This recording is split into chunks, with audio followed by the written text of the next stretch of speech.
Hello dear students, आप सभी का स्वागत है आपके अपने YouTube channel royal Bihar board में। इस चैनल के माध्यम से आप सभी को क्लास 10th के बोर्ड एग्ज़ाम की तैयारी बिल्कुल ज़बरदस्त और बेहतरीन तरीके से कराई जाती है। मैं आपका दोस्त अंकेश कुमार राज आज के इस वीडियो की शुरुआत करते हैं। इस वीडियो के माध्यम से आज हम लोग साइंस में केमिस्ट्री का एक मोस्ट इम्पोर्टेंट चैप्टर अम्ल क्षारक लवण से रिलेटेड 25 ऑब्जेक्टिव टाइप क्वेश्चन को पढ़ेंगे, सीखेंगे और समझेंगे। समझ गए? आज का सीरीज जो है हमारा पार्ट 1 है, समझ गए? और पार्ट 2 इसका जल्द ही मैं अपलोड कर दूंगा। आप इस वीडियो को देखना ना भूलें, समझ गए? ये वीडियो आपके लिए काफ़ी इम्पोर्टेंट होने वाला है, समझ गए? तो चलते हैं, समझ गए? चलिए, पहला प्रश्न हमारा क्या कह रहा है। पहला प्रश्न देखिए। पहला प्रश्न हमारा कह रहा है कि कार्बन डाइऑक्साइड जल से अभिक्रिया करके क्या बनाता है। ऑप्शन नंबर ए है सल्फ्यूरस अम्ल, ऑप्शन नंबर बी है कार्बोनिक अम्ल, ऑप्शन नंबर सी है सल्फ्यूरिक अम्ल और ऑप्शन नंबर डी है कार्बोलिक अम्ल। तो इसका राइट आंसर हो जाएगा ऑप्शन नंबर बी, कार्बोनिक अम्ल। समझ गए? चलते हैं नेक्स्ट प्रश्न की ओर। नेक्स्ट प्रश्न हमारा क्या कह रहा है कि निम्नांकित में कौन अम्लीय ऑक्साइड है। ऑप्शन नंबर ए है calcium oxide, option number B है magnesium oxide, option number C है सल्फर डाइऑक्साइड और ऑप्शन नंबर डी है सोडियम ऑक्साइड। तो इसका राइट आंसर हो जाएगा option number C, sulphur dioxide. समझ गए? इसका option number C right answer हो जाएगा। चलते हैं नेक्स्ट प्रश्न की ओर। नेक्स्ट प्रश्न हमारा क्या कह रहा है कि निम्नांकित में कौन भस्म नहीं है। भस्म का मतलब क्षार, समझ गए? क्षारक जिसको आप लोग बोलते हैं। ऑप्शन नंबर ए है KOH मतलब potassium hydroxide, option number B है ZNO मतलब zinc oxide, option number C है AlOH का होल थ्राइस, इसका मतलब एल्युमिनियम हाइड्रोक्साइड, और डी नंबर ऑप्शन है NaCl मतलब सोडियम क्लोराइड जिसको आप नमक बोलते हैं। तो आपको ये फॉर्मूला जो है ये सब पता होना चाहिए। आपको एग्ज़ाम में फॉर्मूला ही ऑप्शन में दे देता है, समझ गए? तो फॉर्मूला भी आपको पता होना चाहिए, नहीं तो आप एग्ज़ाम में प्रश्न को हल नहीं कर पाएंगे और नंबर को उठा नहीं पाएंगे, समझ गए? तो इसका right answer option number D NaCl हो जाएगा। और NaCl का pH मान भी आपसे पूछ सकता है। इसका pH मान जो होता है वो 7 होता है, समझ गए? 7 इसका pH मान होता है, समझ गए? चलते हैं नेक्स्ट प्रश्न की ओर। नेक्स्ट प्रश्न हमारा क्या कह रहा है कि निम्नांकित में किसमें अम्ल के गुण नहीं होते। ऑप्शन नंबर ए है जो लाल लिटमस पत्र को नीला करते हैं, ऑप्शन नंबर बी है जिनका स्वाद खट्टा होता है, ऑप्शन नंबर सी है जो धातु से अभिक्रिया करते हैं और ऑप्शन नंबर डी है जो क्षार से अभिक्रिया करते हैं। तो इसका right answer option number A हो जाएगा, जो लाल लिटमस को नीला करते हैं। लाल लिटमस पत्र को जो नीला करते हैं वो इसका राइट आंसर हो जाएगा, समझ गए? चलते हैं नेक्स्ट प्रश्न की ओर। नेक्स्ट प्रश्न हमारा क्या कह रहा है कि निम्नांकित में कौन लवण है। इनमें से कौन लवण है। लवण का मतलब जिसका pH मान 7 होता है, समझ गए? ऑप्शन नंबर ए है HCl, ऑप्शन नंबर बी है NaCl और ऑप्शन नंबर सी है NaOH और ऑप्शन नंबर डी है KOH। तो इसका राइट आंसर हो जाएगा option number B, NaCl। NaCl का मतलब होता है सोडियम क्लोराइड और इसका pH मान 7 होता है, और जिसका pH मान 7 होगा वो लवण होगा, समझ गए? और वह उदासीन होता है, समझ गए? चलते हैं नेक्स्ट प्रश्न की ओर। नेक्स्ट प्रश्न हमारा क्या कह रहा है कि जल में घुलनशील भस्म क्या कहलाते हैं। ऑप्शन नंबर ए अम्ल, ऑप्शन नंबर बी क्षार, ऑप्शन नंबर सी लवण और ऑप्शन नंबर डी इनमें कोई नहीं। तो इसका right answer option number B हो जाएगा, क्षार। जल में घुलनशील भस्म क्या कहलाते हैं? क्षार। सो चलते हैं नेक्स्ट प्रश्न की ओर। नेक्स्ट प्रश्न हमारा क्या कह रहा है कि निम्नांकित में कौन प्रबल भस्म है? भस्म का मतलब क्या होता है? भस्म का मतलब जिसका पीएच मान 7 से ज़्यादा होता है, समझ गए? 7 से ज़्यादा जिसका पीएच मान होगा वो भस्म कहलाएगा, और 7 से कम जिसका पीएच मान होगा वो अम्ल कहलाएगा, और जिसका पीएच मान 7 होगा वो उदासीन विलयन कहलाएगा, समझ गए? नेक्स्ट लेक्चर में ये सब मैं आपको पढ़ाऊंगा, समझ गए? ये इसका पार्ट 1 वीडियो है। इसको यदि आप लोग नहीं देखते हैं तो नेक्स्ट वीडियो भी आपको समझ में नहीं आएगा। सो ये ऑब्जेक्टिव टाइप क्वेश्चन है। अम्ल, क्षारक, लवण से जितने भी मोस्ट इम्पोर्टेंट क्वेश्चन बन सकते हैं वो सारे इसमें हैं, समझ गए? तो इसका right answer option number B हो जाएगा, NaOH, समझ गए? एक मैं फॉर्मूला का भी वीडियो बनाऊंगा जिसमें मोस्ट इम्पोर्टेंट फॉर्मूला रहेगा और जो काफ़ी बार बोर्ड एग्ज़ाम में पूछे जा चुके हैं, समझ गए? फॉर्मूला का एक वीडियो भी मैं अपलोड कर दूंगा जिससे आपके सारे डाउट क्लियर हो जाएंगे। सो चलते हैं नेक्स्ट प्रश्न की ओर। नेक्स्ट प्रश्न हमारा क्या कह रहा है कि एसिटिक अम्ल दुर्बल अम्ल है क्योंकि ऑप्शन नंबर ए, इसका जलीय विलयन अम्लीय है। ऑप्शन नंबर बी, यह पूर्णतः आयनित होता है। ऑप्शन नंबर सी, यह आंशिक रूप से आयनित होता है। और ऑप्शन नंबर डी, इसमें -COOH समूह होता है, समझ गए? तो इसका right answer option number C हो जाएगा, यह आंशिक रूप से आयनित होता है, समझ गए? चलते हैं नेक्स्ट प्रश्न की ओर। नेक्स्ट प्रश्न हमारा क्या कह रहा है कि निम्नलिखित में किस लवण में रवा जल नहीं हो रहता है? ऑप्शन नंबर ए है नीला थोथा। ऑप्शन नंबर बी है baking soda. Option number C है जिप्सम। और ऑप्शन नंबर डी है धोने वाला सोडा। तो इसका right answer option number B हो जाएगा, बेकिंग सोडा। बेकिंग सोडा इसका राइट आंसर हो जाएगा, समझ गए? चलते हैं नेक्स्ट प्रश्न की ओर। नेक्स्ट प्रश्न हमारा क्या कह रहा है कि निम्नांकित में कौन वाष्मिक ऑक्साइड है? कौन जो है वाष्मिक ऑक्साइड है? ऑप्शन नंबर ए CO2 मतलब carbon dioxide. Option number B Na2O। Option number C SO2। और ऑप्शन नंबर डी P2OH। तो इसका right answer option number B Na2O हो जाएगा, समझ गए? सो चलते हैं नेक्स्ट प्रश्न की ओर। नेक्स्ट प्रश्न क्या कह रहा है कि निम्नांकित में कौन एक अम्ल है? Option number A Na2O। Option number B CaOH का whole twice. Option number C CuO। और ऑप्शन नंबर डी HNO3। तो इसका right answer option number D HNO3 हो जाएगा। HNO3 मतलब नाइट्रिक अम्ल। और अम्ल का pH मान जो होता है वो 7 से कम होता है। इससे भी आपको पता चल जाएगा यदि आपको फॉर्मूला सारा याद होगा तो, समझ गए? इसका नाम जो होता है सामान्य नाम नाइट्रिक अम्ल होता है। और आपको नाम से ही पता चल गया होगा कि यहाँ पे क्वेश्चन में कह रहा है कि कौन एक अम्ल है और इसका नाम है नाइट्रिक अम्ल, तो आपको इसका नाम से ही पता चल जाना चाहिए कि ये एक अम्ल है, समझ गए? चलते हैं नेक्स्ट प्रश्न की ओर। नेक्स्ट प्रश्न हमारा क्या कह रहा है कि सोडियम सल्फेट का जलीय विलयन ऑप्शन नंबर ए उदासीन होगा। ऑप्शन नंबर बी क्षारीय होगा। ऑप्शन नंबर सी अम्लीय होगा।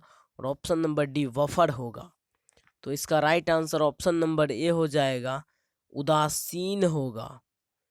उदासीन होगा सोडियम सल्फेट का जलीय विलयन। सो चलते हैं नेक्स्ट प्रश्न की ओर। नेक्स्ट प्रश्न काफ़ी इम्पोर्टेंट प्रश्न है, पीएच मान से रिलेटेड। एक विलयन नीले लिटमस का को लाल करता है तो विलयन का पीएच निम्नांकित में क्या होगा? इस टाइप के प्रश्न बोर्ड एग्जाम में बार बार पूछे जाते हैं। आप लोग इस क्वेश्चन को नोट कर लीजिए और अपना 1 नंबर समझिए कि बोर्ड एग्जाम में कन्फर्म है, समझ गए? समझ गए आप लोग? देखिए क्या कह रहा है कि एक विलयन नीले लिटमस को लाल करता है तो विलयन का पीएच क्या होगा? तो मैं आपको बता दूं कि अम्ल जो है वो नीले लिटमस पत्र को लाल करता है। अम्ल जो होता है हमारा, अम्ल ये नीले लिटमस पत्र को लाल कर देता है। आप लोग समझ जाइए, स्क्रीन पर लिखने में थोड़ा प्रॉब्लम होता है, समझ गए? आप लोग समझ जाइए और लिख लीजिए। अम्ल जो है वो नीले लिटमस पत्र को लाल करता है और क्षार लाल लिटमस पत्र को नीला करता है। आप लोग अपनी कॉपी में लिख लीजिएगा। तो यहाँ पे हमें क्या दे रखा है कि एक विलयन है जो नीले लिटमस पत्र को लाल करता है। तो आप लोग समझ गए होंगे कि अम्ल नीले लिटमस पत्र को लाल करता है। तो विलयन का पीएच मान निम्नांकित में क्या होगा? तो अम्ल जब नीले लिटमस पत्र को लाल करता है तो आपका अम्ल का पीएच मान तो आपको पता है कि अम्ल का पीएच मान जो होता है वो 7 से कम होता है। अम्ल का पीएच मान 7 से कम होता है, समझ गए? तो ऑप्शन नंबर ए में दे रखा है 8, ऑप्शन नंबर बी में दे रखा है 10, ऑप्शन नंबर सी में 12 और ऑप्शन नंबर डी में 6 मतलब 6। तो 7 से कम कौन है? ऑप्शन नंबर डी में है। तो ऑप्शन नंबर डी हमारा राइट आंसर हो जाएगा, समझ गए? चलते हैं नेक्स्ट प्रश्न की ओर।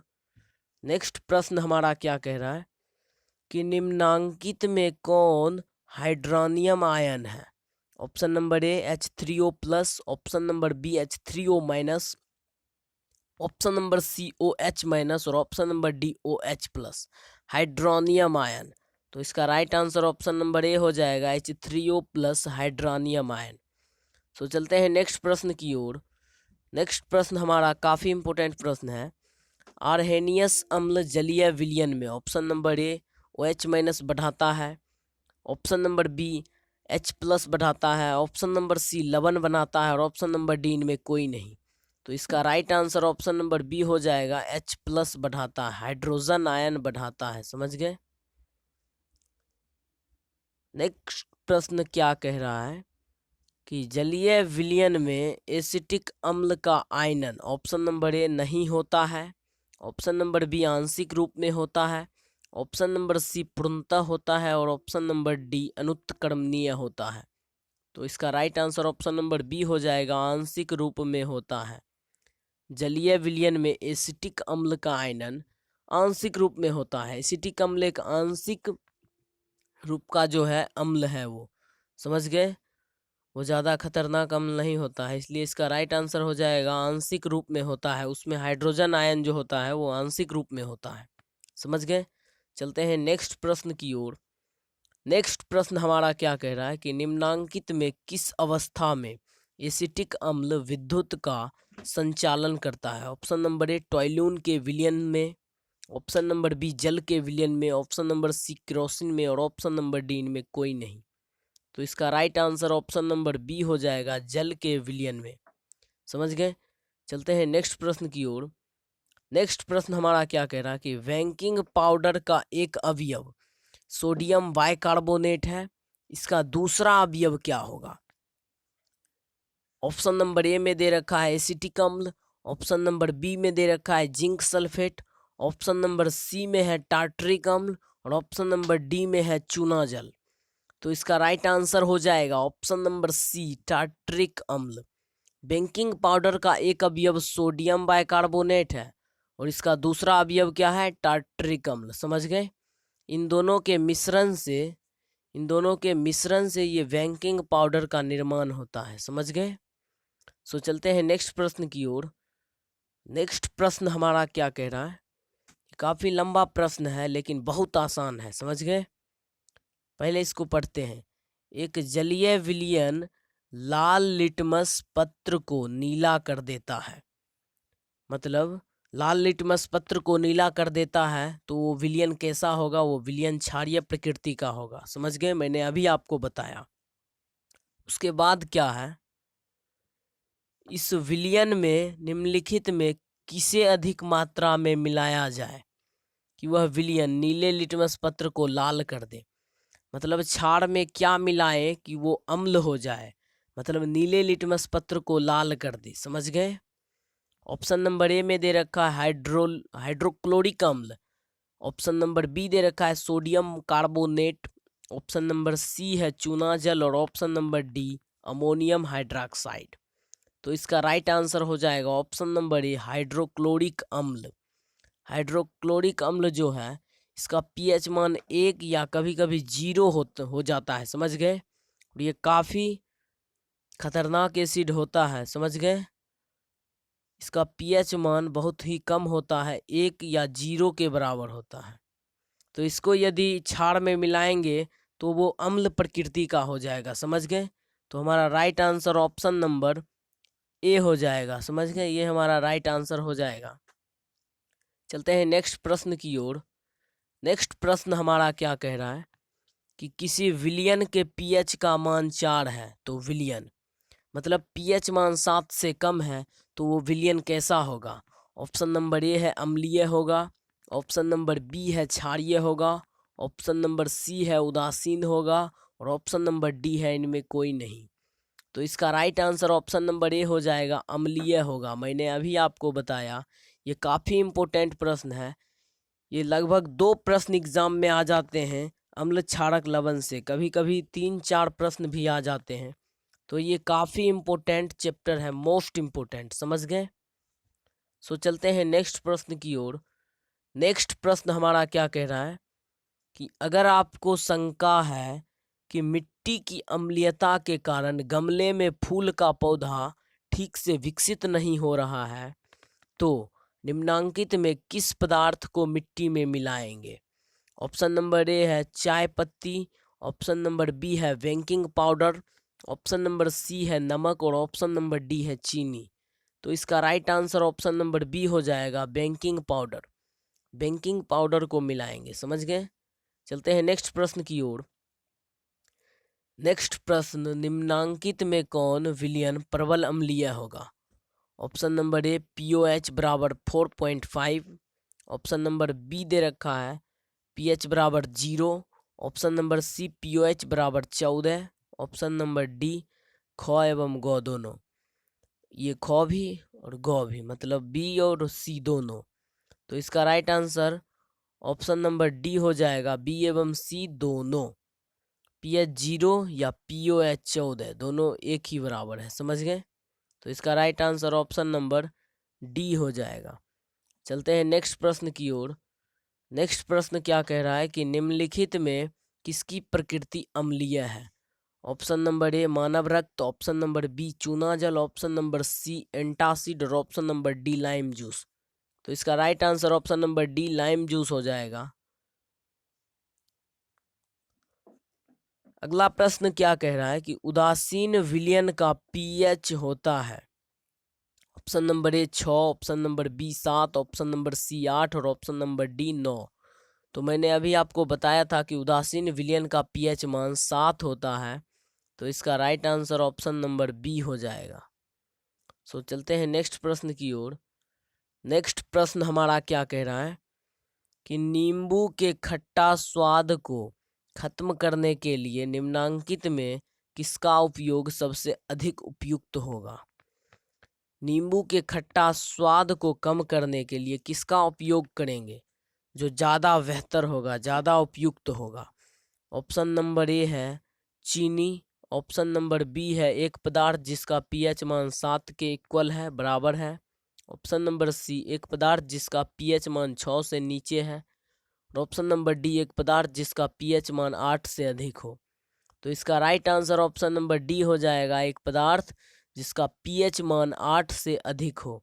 इसका right answer option number D हो जाएगा। अगला प्रश्न क्या कह रहा है, तो आज का लेक्चर हमारा यहीं तक होता है। 25 क्वेश्चन हमने आज कर लिए, समझ गए। आज हमने 25 क्वेश्चन को डील किया, सीखा और समझा, समझ गए। इसका पार्ट जल्द ही मैं लाऊंगा और अपलोड कर दूंगा, समझ गए। पार्ट 2 में मैं पीएच मान के बारे में और पीएच स्केल के बारे में पढ़ाऊंगा, समझ गए। तो आज का टोटल प्रश्न हमारा क्लियर हो गया है। यदि आप लोगों को यह वीडियो पसंद आया होगा तो वीडियो को लाइक और चैनल को सब्सक्राइब कर दीजिएगा, समझ गए। रॉयल बिहार बोर्ड चैनल को सब्सक्राइब कर दीजिएगा। इसी के साथ वीडियो की एंडिंग करते हैं, मिलते हैं नेक्स्ट वीडियो में। तब तक के लिए धन्यवाद।